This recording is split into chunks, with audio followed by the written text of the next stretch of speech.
Welcome to the When Whit Happens podcast. This is a podcast that helps you find ways to celebrate and live your best life even when stuff happens. Now, here's your host, Whit West.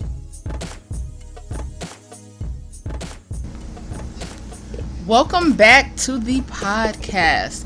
It has been a while. Thank you for coming back after the summer break of the podcast, which actually lasted a little bit longer than what I originally wanted the break to be.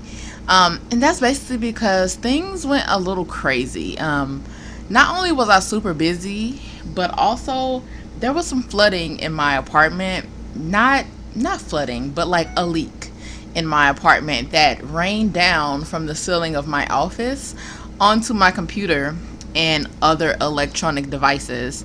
So hopefully the background noise isn't too crazy because I refuse to put my computer in my office right now until I'm 100% sure that is all settled and straight, which it is not yet. So in having that happen, I didn't have my computer for a while, and then I'm still trying to see which of my technology has to be fully replaced, which can be repaired. And again, my office has essentially been taken away from me, which is where I usually record to not get as much background noise. So I've kind of just been thrown off my game in a lot of respects. On top of that, I've been traveling. There were several events. Essence was here. Delta Convention was here for a couple days before this hurricane tried to pop up that didn't ever really come. So it's just been a little bit of crazy time. So I've just been taking a little extra time to relax and get my life in order. And one of the things that I was thinking about really was kind of shifting into adulthood. So I want to talk to you guys about that a little bit today.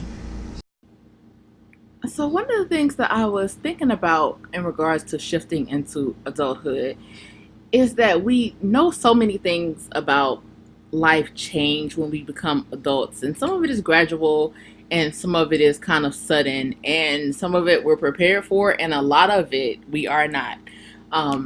Adulthood is definitely not anything probably like what we thought about when we were growing up.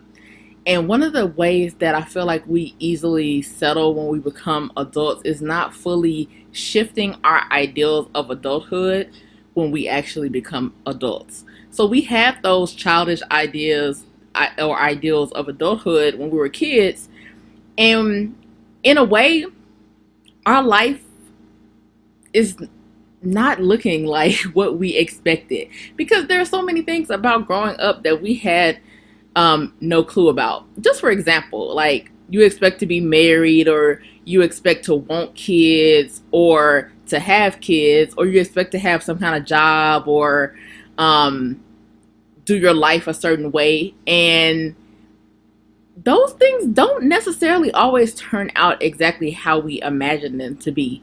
And one of the ways that we kind of settle is by sticking to the idea that is in our head that is how our life is supposed to go, and don't necessarily fine tune it for where our life actually is, where we're currently living, and the new trajectory that we're going on. So when that kind of stuff happens, we have to shift our ideals and shift our minds and come up with new ideals to be formed in our head. And when you're doing that, you're gonna come up against some conflict. So maybe you're in your 20s, 30s, this idea of how your life is supposed to turn out by your age. So you've had 30 years of believing this, and now even switching to a new ideal and actually switching trajectories is going to be some conflict in your head, and it's going to be rough getting around that. But imagine the clearer path once you get around that, because it's actually tailored to where your life is now. So let me give you an example of, in general, when it came to my life, how I did things completely different than anybody who I'd known. So when I was younger, I was doing pretty well in school, number one student, all that kind of stuff, small town in Arkansas. So I got accepted to a boarding school, And nobody I had known had gone to boarding school. And I was actually the first person to be accepted to this program from Arkansas. And I had no idea what this life would look like. I would be creating a life with no track for me. Like, obviously, people have been going to boarding school for years, but nobody I knew. So this was all a new territory for me, and it completely changed where my life was going. So at that certain point, I was thinking about where I wanted to go to college or whatever, and it was really kind of localized. But like going away to high school changed that trajectory. Now I wanted to look at schools in cities in DC, which eventually led me there. And I was thinking about new job opportunities and new things I wanted to do with my life, just from making a decision to like go on a path that I had no clue what it would look like. And that's just something that happened when I was younger. I did make the decision to go when I really thought I wasn't going to, because I was comfortable back home in Arkansas. Like, what did I know about New Jersey? I knew nobody there. But just because I felt like people expected me not to go, I really decided to go. And that's kind of the leap you need to take for yourself. See what you can do, and let people who are naysayers be your pusher sometime, because they thinking you can't do it. Even if you need that, like, let that be your push, because that's definitely really what got me going. So another notable time when I really had to pivot was after going to school in DC, kind of changing my mind about what I wanted to do, getting my master's degree. You're thinking, okay, yes, when I graduate with my master's, I'm going to get this job, I'm going to be able to pay these student loans, I'm going to be able to get a car, all of this kind of stuff. But what you don't end up thinking about is the fact that you may be graduating in the recession. So if you don't do some type of pivoting or altering when you thought you were supposed to be in this great career, you may end up being stalled out and in a really bad situation. So when I graduated with my master's, it was during that recession, and government agencies, private agencies, nobody was sponsoring clearances because nobody had any money, honey. And since I had been already working in higher education during my master's degree, I decided, okay, let me apply to some more jobs at schools to see what I can do in the meantime. If I end up finding something that I really like, then cool. And if not, I can go back, after the recession. But, I ended up finding something that I was really passionate about. And just because I was able to make that pivot and ended up getting a full-time job pretty quickly, my life has completely changed in another direction, which I think ends up being ultimately better for me, especially with dealing with a chronic illness. I don't have the stress that I would have had dealing with a job if I worked in my career, and higher education is really fulfilling for me.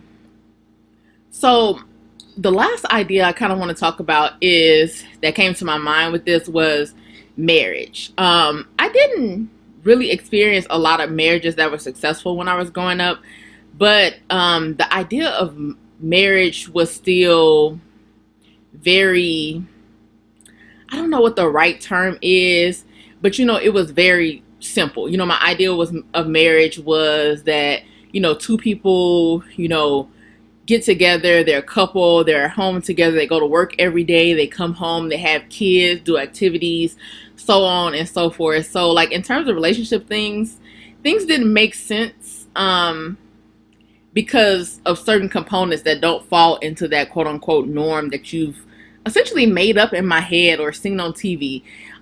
Relationships don't always just work out like that. A lot of couples combine their finances. A lot of couples keep their finances separately.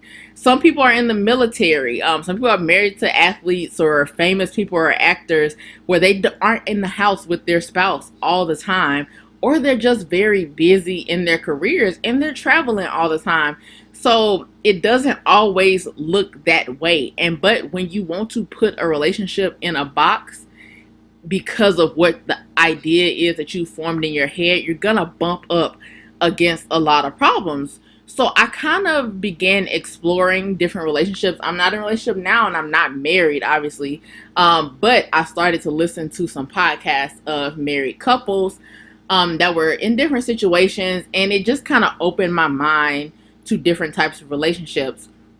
I also have a friend whose father traveled all the time for his job and he wasn't there. And her parents' relationship worked very well. I know people who are in the military whose relationships work really well. And then I've met some people who kind of live in different states than their spouse. They have a house in both places. They go back and forth and it works for them. And those things I would never have thought about as an option for marriage when I was growing up, because I had this idea in my mind of what it looked like. I have an idea in my mind that, you're supposed to put your finances like this or do that and the third, but that's all changed. Like the way I look at money, period, and then the way I look at money as a couple have completely evolved. And so if I really stayed in that small vision of what I had as a child and didn't let it adapt to what I am as an adult, who knows what would happen when I am eventually in a relationship or in a marriage. So in conclusion, like when you're really able to see the differences in what you originally thought and where you are now, you're able to really create a more suitable lifestyle for yourself and be able to take a step away from something that may not be great for you, that was ingrained in you for decades, and move into something new. And sometimes that's a really big shift if it's something that's true to your core, but it may be something that's going to be a lot better for you. It may take some work. You may have to start saying this thing out loud, speaking it out loud, getting your mind and your body used to whatever that shift is. Because truth be told, a lot of the times that we're stuck is because we know that what we want is different. But because it doesn't look like what we expected it to look like, we stay looking for that thing we thought we wanted. And that's not the direction that our life is supposed to flow in. So we end up settling for resting in the area that we're in because there's no motion, instead of actually shifting, moving slightly to the right, moving slightly to the left, and actually going for what we want. Sometimes all it takes is that slight shift, that slight pivot to get you moving rapidly towards what your life is actually supposed to look like and what the purpose is.